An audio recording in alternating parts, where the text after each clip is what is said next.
자, 혼자가 아니야.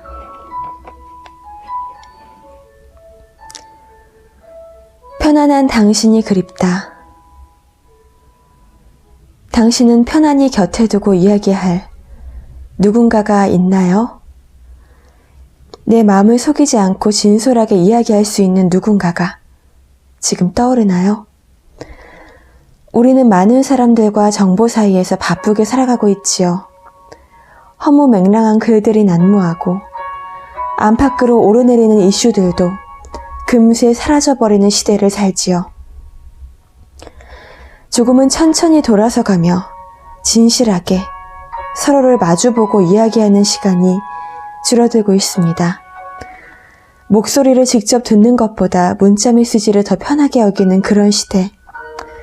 수많은 채팅창을 통해 감정은 왜곡되거나 차갑게 전달되기도 하지요. 그렇게 조금은 더 따뜻한 말을 건네려는 마음과 온기를 전하려는 의지가 필요한 때입니다. 그렇게 하려면 마음을 나눌 수 있는 편안한 사람, 쓸데없는 걱정 없이 나를 즐겁게 해주는 사람, 편안한 대화를 이어갈 줄 아는 사람이 내 옆자리에 있었으면 좋겠습니다. 편안한 사람이 그립습니다.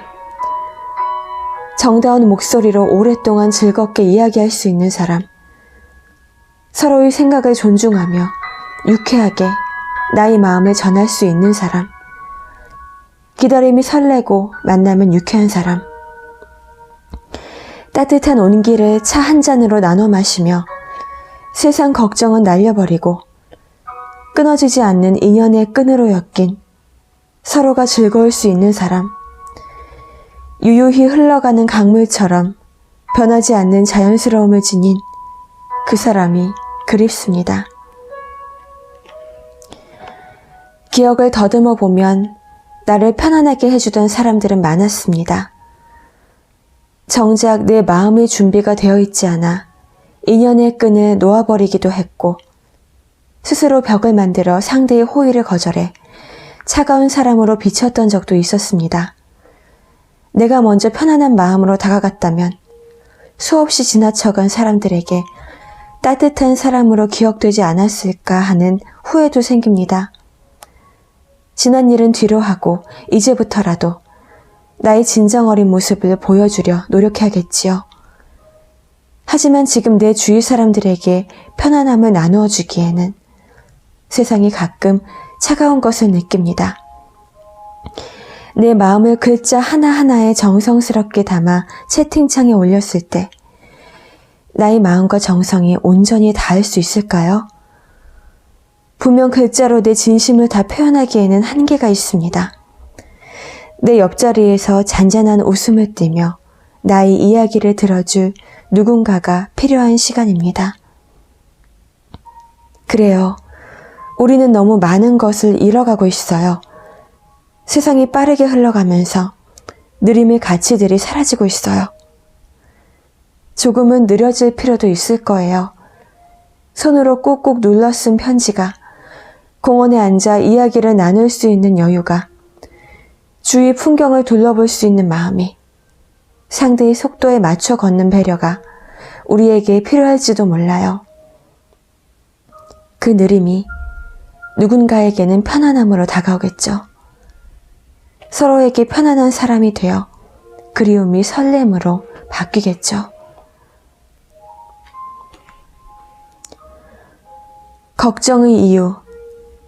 부모에게 자식은 평생 철들지 않는 어린아이라지만 도리어 자식은 부모님을 바라볼 때 내가 나이가 들었구나 하는 생각이 들 때가 종종 있다. 전에는 보이지 않던 아버지의 작아진 어깨가 눈에 밟히는 순간이나 예전에는 금방금방 해내시던 집안일을 힘겨워하는 어머니를 보며 가슴이 저리 태울 때가 그렇다. 부모님이 사는 아파트 단지에는 어디를 가든 반드시 건너야 하는 건널목이 있다. 여느 때처럼 어머니는 성당에 가신다고 고운 옷을 챙겨 입고 현관 앞에 서셨다. 아들, 엄마 간다. 네, 조심히 다녀오세요. 이 말을 하며 어머니 앞에 섰는데 그날따라 혼자 집을 나서는 어머니의 뒷모습이 왜 그리 외로워 보이던지. 어머니가 집을 나서고 난 뒤 들었던 생각은 집 앞 건널목을 잘 건너실 수 있을까? 였다. 신호가 바뀌어도 차가 오지 않는지 예의주시해야 할 텐데 잘 살피고 건너실지. 어린아이를 혼자 보낸 것처럼 여러 가지 걱정이 들었다. 곧바로 아파트 베란다로 가 어머니가 건널목을 무사히 건너는 모습을 끝까지 지켜보고 나서야 마음이 놓였다. 천천히 횡단보도를 건너는 어머니의 걸음걸음을 주시하며 얼마나 마음 졸였는지. 어르신들이 걷기에는 짧기만 한 신호가 애석하기까지 했다. 무사히 다 건너는 모습을 보고 난 뒤에야 다시 컴퓨터 앞에 앉았고 멍하니 그 자리에 오래도록 있었다. 이런 걱정을 하게 될 줄이야. 세월이 슬펐다. 평생 아들에게 차 조심하라고, 몸 조심하라고, 건널목을 건널 때 오는 차들 잘 보라며 걱정하셨는데 이제는 이런 걱정을 내가 하고 있다니 얼마나 이상한 기분이던지. 평생 아들 걱정으로 노심초사했을 어머니를 생각하니 무심코 나만 생각했던 지난 날들에 하염없이 죄송스러웠다. 걱정하셨을 부모님을 생각하니 눈시울이 붉어졌다. 나는 잠시 동안 했던 걱정을 어머니는 평생 해오셨을 텐데, 늘 옆에서 자식 걱정하며 마음을 졸이셨을 텐데, 하루 무사히 보냈다는 것만으로도 행복하셨을 거고, 집을 나섰다가 아무 탈 없이 엄마, 아들 왔어요 라는 목소리에 안도의 한숨을 내쉬셨을 텐데, 늘 곁에 있지만 그 사랑과 걱정을 깨닫지 못한 채 나만 바라보며 달려왔던 시간이 떠올랐다. 이제는 내가 더 사랑해야 하는 시간이다. 이제 나를 위해 살아온 시간만큼 부모님께 정성을 다해 걱정하려 한다. 서로의 걱정을 할 수 있는 것에 감사하자.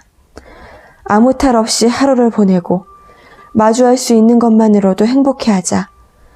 함께 있는 시간의 소중함을 알고 손 한 번 더 꼭 잡아줄 수 있는 시간을 만들자. 사랑한다는 말, 고맙다는 말은 아무리 해도 지나치지 않다는 것을 기억하자. 늘이라는 한 글자. 늘. 이 한 글자가 표현하고 전달하는 이야기를 참 좋아해. 이 아이 옆에 붙여지는 단어들은 설렘을 안겨다 주거든. 나쁜 단어를 옆에 둔다면 어울리지 않잖아? 올망졸망한 예쁜 아이들이 옆에 있어야 한다는 거지. 늘 생각했어. 늘 좋아했어. 늘 보고 싶었어. 이렇게 말이야. 늘이라는 글자에 담긴 이야기를 조금 더 해볼게.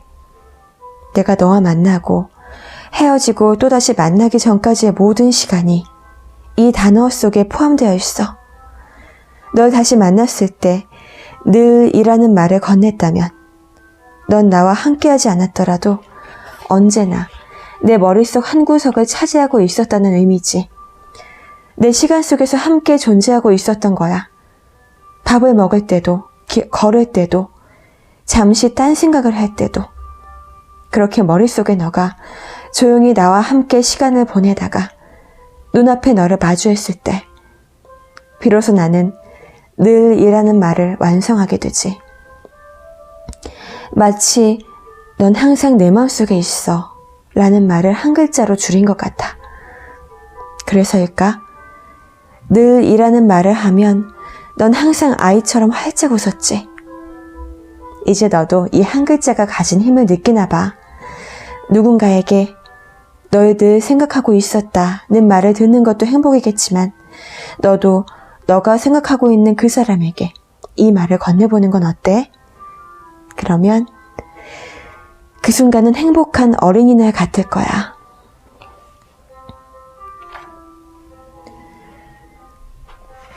우리가 투명하다면, 우리는 누구나 상대방이 좋아할 만한 말을 건넬 때가 있습니다. 내가 하고 싶은 말이나 행동이 아닌 상대에게 맞춰주는 말과 행동. 그래서인지 숱한 만남들을 갖지만 꾸밈없이 누군가를 대하는 경우가 점점 줄어들게 됩니다. 지나고 보면 그런 관계는 기억조차 나지 않는 낙서 같은 만남이 되기도 하지요. 사람과 사람 간의 관계 속에서 가장 중요한 것은 진심이며 그 진심은 오랫동안 집에 걸어둔 작품 같다는 생각이 듭니다. 오래전에 읽은 탈무드에서는 가슴속에 진심의 학교를 세우고 모든 사람들을 만나라고 했습니다. 세상이 때묻고 녹슬었다 해도 진심은 어디서든 통하는 법이니까요. 나는 맑은 물이고 싶다. 누구나 각자의 색깔을 뽐내며 세상이라는 호수를 물들여갈 때 서로가 서로를 만나 누군가는 화려한 색깔로, 누군가는 어두운 색깔로 아름다워 보이기도 하고 미워 보이기도 하며 다양한 색으로 호수를 채워가겠지. 그러다 서로의 진심을 가린 채 다양한 색으로 물들이다 보면 언젠가는 탁하게 변해가겠지. 스스로 어두워지고 있다는 사실도 모른 채 난 나로 인해 그 호수의 색을 희미하게 만들고 싶다. 서로의 색이 맑은 물을 만나 배려 속에 가려진 진심이 아닌 진심이 배어나오는 배려로서 세상이라는 호수를 맑게 만들어갈 수 있도록 그렇게 나는 맑은 물이고 싶다. 사람은 다들 자기만의 색깔을 가지고 살아갑니다. 그리고 자신의 색을 상대에게 물들이는 법도 알고 있지요. 하지만 내가 가진 색을 상대에게 물들이려는 것은 이기적인 모습이 아닐까요? 서로 깨끗한 모습으로 상대를 맑게 만들어주는 것도 나쁘지 않을 텐데 말이죠. 서로의 색을 인정해주는 일, 나의 색을 소중한 사람에게 물들이지 않는 일, 당신이라는 명작에 나의 색을 입혀 더럽히는 과오를 범하지 않도록 서로의 색을 인정하고 존중하도록 해요.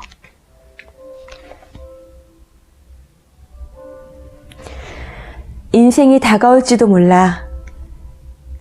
사람이 사람을 만나는 일, 어떤 이에게는 사소한 인연일지 모르나 나에게는 그 사람의 인생을 만나는 일, 쉽게 지나칠 수 없는 그 사람의 인생을 숨막히게 받아들이는 일. 이제는 사람을 만나는 일이 쉽지만은 않은 나이가 되었다. 내가 그의 인생 극장의 조연일지도 모르니.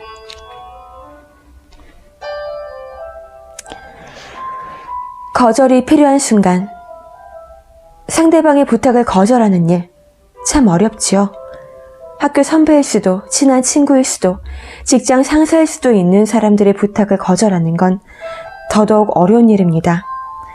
그렇지만 그들의 부탁이나 지시를 거절하는 일이 꼭 필요하다고 느껴질 때가 있을 거예요. 우리는 가끔 생각지도 못한 부탁을 들어주느라 스스로의 시간을 허비하고 있는지도 몰라요. 다른 일을 신경 쓰느라 자기 자신에게 집중해야 할 시간을 잃어버리는 일도 생기지요. 아무 일도 하지 않는 것보다 훨씬 비생산적일 수도 있어요. 그저 가만히 있는 것만으로도 나에게 휴식이 되고 충전이 될 수 있으니까요. 그렇게 거절하지 못한 채 자신의 시간을 허비하지는 말자고요. 누군가는 부탁을 들어주면 인간관계가 좋아질 뿐 아니라 더불어 살아갈 수 있으니 일석이조라 이야기할지도 모르죠.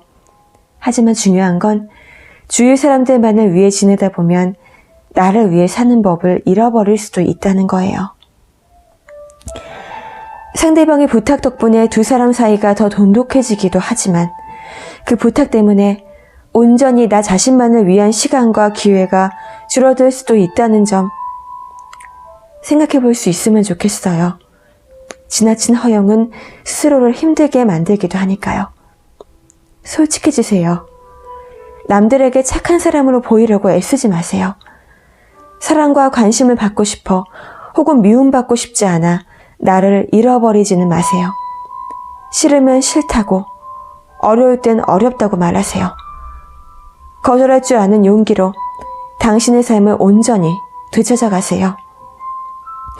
누군가 당신을 싫어한다고 해서, 미워한다고 해서 변하는 건 없어요. 그건 그 사람의 생각일 뿐 당신의 삶에 영향을 주지 않으니까요. 거절이 필요한 순간을 외면하지 않는다면 우리는 벅찬 인간관계에서 자유로워질 수 있어요. 정답은 없습니다. 내 삶의 방향은 스스로가 결정하는 겁니다. 주위의 시선과 말들은 언젠가 잊힐 이야기가 됩니다. 누구의 부탁이든 결정은 내가 하는 것이고 그에 대한 책임은 스스로가 져야 하니 정답을 찾기보다 해답을 찾는 건 어떨까요? 주위 많은 사람들 안에 속하면서 스스로에게 속하지 못하는 일들이 일어나지 않도록 내 자신에게 옳은 일을 하는 것, 내 자신의 삶을 사는 것. 오늘은 다른 것에 몰두하기보다 내 자신에게 몰두해봐요. 마음속 이야기를 가만히 들어봐요. 정답 없는 인생이라지만 나만을 위한, 내 인생을 위한 답은 찾을 수 있을 거예요. 우리는 다른 장르의 책이다. 사람마다 좋아하는 책이 다른 만큼 책의 장르도 수없이 다양하다. 그래서 여러 장르의 책을 두루 섭렵하기란 사실상 쉽지 않다. 비슷한 성향의 사람과 쉽게 친해지듯 내가 좋아하는 분야의 책만 파고들게 되니까. 가끔 지인의 부탁으로 생소한 장르의 책을 읽어야 할 때가 있다. 수년이 흘러도 내 손으로는 직접 찾을 것 같지 않은 그런 종류의 책들 말이다. 예를 들어 반도체의 역사라든지 인디언은 왜 분장을 했는가처럼 내 관심사가 아닌 주제를 다룬 책들. 어찌되었든 부탁을 받았으니 좋든 싫든 읽고 난 뒤 느낌을 전해야 한다. 그래서 책을 읽어내려 간다. 한 장을 이해하는 데만도 몇 분의 시간을 들여야 한다. 그렇게 잘 소화되지도 않는 글을 꾸역꾸역 인내심을 가지고 읽어내려가다 보면 내 눈길을 끄는 구절이 몇 개는 존재한다. 그리고 그 책의 마지막 장, 마지막 마침표에서 눈을 떼고 난 뒤에는 왠지 모를 성취감이 느껴진다. 나는 가끔 세상에 이런 사람이 존재하나 싶을 정도로 나와는 성향이 전혀 다른 사람을 만날 때가 있다. 사람을 많이 만나야 하는 일을 하는 나로서는 종종 생기는 일이다. 분명 나와는 어울리지 않을 것만 같던 사람과 시간을 보내다 보면 왠지 모르게 동질감이 느껴질 때가 있다. 다양한 주제로 대화를 하다 보면 이 사람도 이렇구나 하고 무릎을 탁 치는 순간이 온다. 공통점을 찾는 순간 그 사람과 나는 오랫동안 떨어져 지내다 만난 친구처럼 느껴진다. 또 그런 새로운 사람과의 만남에서는 언제나 배울 점이 있다. 책도 비슷하다. 낯설게 느껴지는 책도 막상 읽다 보면 단 한 줄이라도 배울 수 있는 구절이 있고 영감을 주는 단어가 있다. 이처럼 나와 다른 사람에게도 당신이라는 사람 한번 읽어내려가 보자. 라는 마음만 갖는다면 적어도 알게 모르게 품고 있던 상대에 대한 선입견에서 자유로워지지 않을까? 세상을 살아가면서 만나는 사람들은 모두 다른 장르의 책이다. 각자에게 주어진 인생의 작가로서 이야기를 써내려가고 있는 것이다. 나는 그 책을 읽기 위해 노력하고 자세히 살펴보려고 한다. 이 세상에 쓸모없는 책이 없는 것처럼 사람도 마찬가지다. 책 한 권을 읽는다는 것은 그 사람을 읽는다는 것이고 이해하기 위해 노력한다는 뜻이다. 책과 사람, 공통된 의미를 지닌 위대한 스승이다. 잘 지내나요, 그대? 어릴 적 나의 옛 친구들은 무얼 하며 살고 있을까? 내 인생의 전부라고 믿었던 학창시절의 벗들은 나를 기억하고 있을까? 세상살이에 지쳐 팍팍하게 돌아가는 나의 삶. 그들에게 안부조차 물을 수 없을 만큼 바쁘게 허덕이며 살아온 내 자신을 돌아보고 싶어. 간혹 오랜만에 연락이 닿거나 우연히 다시 만난 사람들에게 습관처럼 안부를 묻지만 그게 꼭 진심을 담아 전하는 말은 아닌 것 같아. 그래서 슬프기도 해. 지금보다 키가 훨씬 작았을 때 벗들에게는 내 모든 것을 주어도 아깝지 않았고 서로 믿고 의지했었지. 작은 과자 하나도 나누어 먹으며 하하호호 웃고 떠들던 때를 기억하니? 그때 서로에 대해 묻던 안부는 진짜였지. 서로에게 더 나눠주지 못해서 더 안타까웠던 나날들이었는데 지금도 늦지 않았어. 내가 먼저 진심으로 안부를 묻고 가까이 있는 사람들을 아낀다면 그들도 내가 전하는 안부를 인사치레가 아닌 진심 어린 마음으로 느끼지 않을까? 설사 오랜 세월로 나를 완전히 잊었다 해도 추억을 함께한 그 친구들에게 안부를 전한다면 그들에게도 나에게도 참 반갑고 좋은 일이 되지 않을까 싶어. 우리는 쉽게 안부를 물을 수 있고 내 이야기를 전할 수 있는 시대에 살고 있잖아. 마음만 먹으면 전자기기로 얼굴을 보며 대화도 할 수 있어. 그런데 난 아날로그형 인간인가 봐. 내가 안부를 묻는 그 사람을 보고 듣기보다 만지고 느끼고 싶으니까. 우리는 오랜 추억을 함께 공유한 벗이었고 내 기억 속에서 너희는 잊히지 않을 테고 살아가는 데 있어 영원히 함께이고 싶다는 것을. 그래서 오늘 난 그동안 소홀했던 내 사람들에게 손으로 편지를 쓸 거야. 생각만 해도 좋다. 사각사각 종이 위를 달리는 연필 소리. 그래, 편지. 내가 직접 쓰는 손편지로 마음이 콩 하기를. 입가에 미소가 활짝 피기를.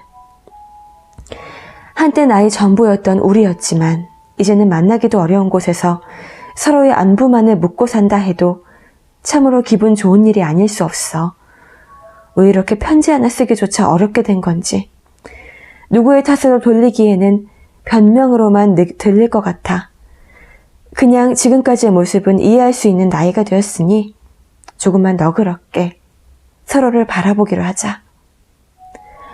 안녕, 사랑하는 내 친구 잘 지내? 손으로 쓴 편지는 마음을 전하는 매개체 중에서 받았을 때 가장 기분이 좋다. 사람들 모두 어릴 적 주고받았던 그 느낌을 아직 잊지 못하는 것이리라. 부모님이 여행 떠나실 때 아이들에게 남겼던 메모, 냉장고에 붙여두었던 장보기 물품, 대신 전화를 받고 남겼던 메모, 설렘으로 가득했던 러브레터까지 우리는 항상 작은 편지를 남기며 살았다. 그런 것들이 있어 오랜 시간이 흐른 뒤에도 그때의 온기를 고스란히 느낄 수 있는 것이다. 언제부터 우리는 버튼 하나로 서로의 안부를 묻게 되었을까? 오늘은 마음속에만 간직했던 소중한 인사를 건네보면 어떨까? 배려에 대한 고찰. 배려라는 게 말이죠. 하는 입장에서는 친절일지 몰라도 받는 입장에서는 부담일 수 있어요. 상대가 원하는 배려를 하기란 쉽지 않아요. 특히 남녀 관계에서는 더더욱 그렇죠. 배려가 호감이나 관심으로 비쳐 오해를 사는 경우도 생기니까요. 사람들이 생각하는 배려의 취향이 각기 다르니 하는 입장에서는 참 어려운 것 같습니다. 하지만 남에게 어떻게 보일지 생각하기보다는 스스로 노력하려는 마음가짐이라면 어느새 누군가에게 따뜻하고 너그러운 사람이 되어 있을 겁니다. 나는 믿습니다. 상대를 위하는 마음으로 배려한다면 언젠가 모든 인간관계에서 나의 진심이 받아들여질 거라고요. 친구에게 우리 오랜 친구로 남아있자. 어떻게 변할지 모르는 인생, 지금 앞서거니 뒤서거니 계산하지 않는 그저 옆에 있어주는 것만으로도 위로가 되는 친구로 남아있자. 도움이 되지는 못해도 누가 되지 않는, 가까이 살지는 못해도 일이 있을 때 한달음에 달려와주는, 허물없이 두 팔로 안을 수 있는 친구로 남아있자. 우리가 함께한 추억이 세상 사는 기억으로 옅어질지라도 서로 만나면 밤늦도록 옛 추억거리로 진한 향기 풍기는 라일락 같은 친구로 남아있자. 어찌 친구라고 해서 늘 한결같을 수 있으며 늘 곁에 있을 수 있겠냐마는 서로를 옆에서 칭찬하며 성장할 수 있는 따뜻한 사랑과 너그러운 인품을 지닌 진실한 친구로 남아있자. 우리 어떤 모습이든 자랑스럽고 떳떳한 친구로, 어떤 상황이든 듬직하고 격려할 수 있는 친구로, 어떤 위치이든 동등하고 변치 않는 친구로 서로를 비춰주는 등불 같은 친구로 남아있자. 혹여나 세월의 풍파 속에 연이 끊어져 볼 수 없더라도 아련히 떠올리며 미소 지을 수 있는 친구로 남아있자.